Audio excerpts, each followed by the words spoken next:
Danas ću pokazati jedan fini recept,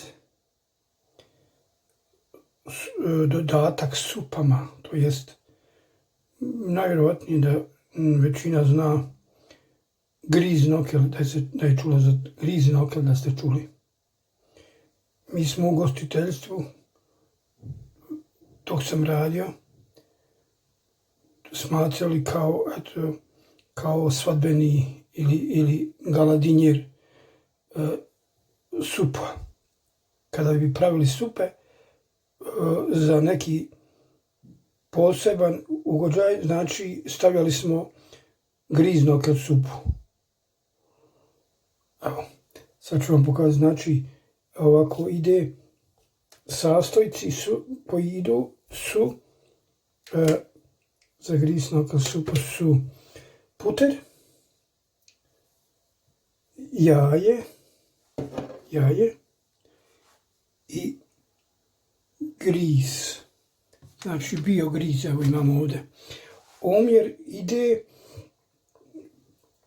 količina masa jajeta i putera, znači ide dupla, znači ukupna količina ovo dvoje, ide znači griza još toliko.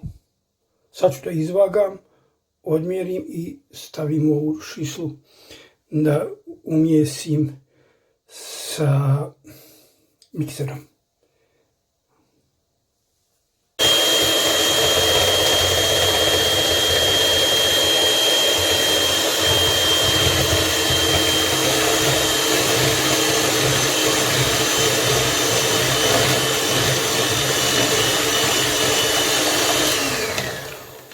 Evo, znači sad smo dodali brašno.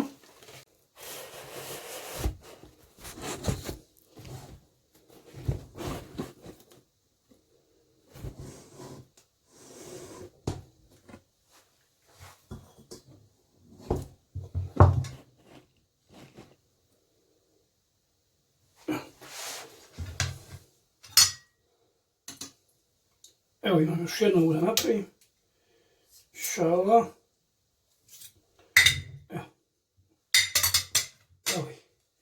Inšala, sad ću nastaviti vodu da bi ih mogao kuhati. Evo, pošto sam ih oblikovao bio kašikom, pa nije najljepši oblik bio, malo sam ih doradio ručno, malo napravio ljepši oblik. Znači, ovaj griz je, mnogo ima mekinje unutra, integralni je. Znači, nije kao čisti griz od pšenice, ali eto, pokušat ćemo da vidimo kako će mi ispasti. Moguće da i uspiju.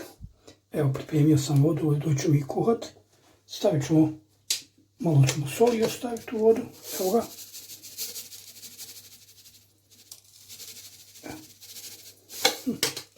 Znači, vodu smo dosolili. Sad kad prokuha, polako ćemo ih staviti da se kuhaju. Par minuta, znači, dok one će potonuti kad ih stavimo u vodu, kad isplivaju gore na vrh, znači da su gotove.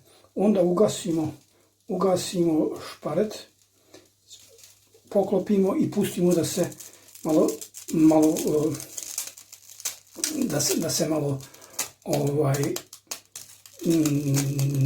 cijen. Evo je, pošto je voda već počela polako da kuha, sad ćemo stavljati jednu po jednu.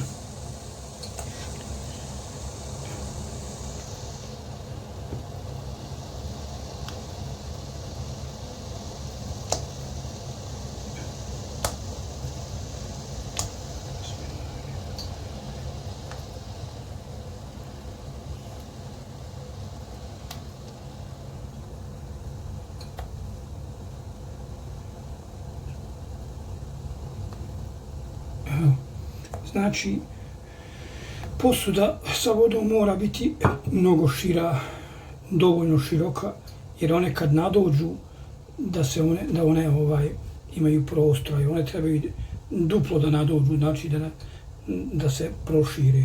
Evo, neka vriju, pa ćemo ih isključiti za jedno 5-6 minuta, eventualno 10.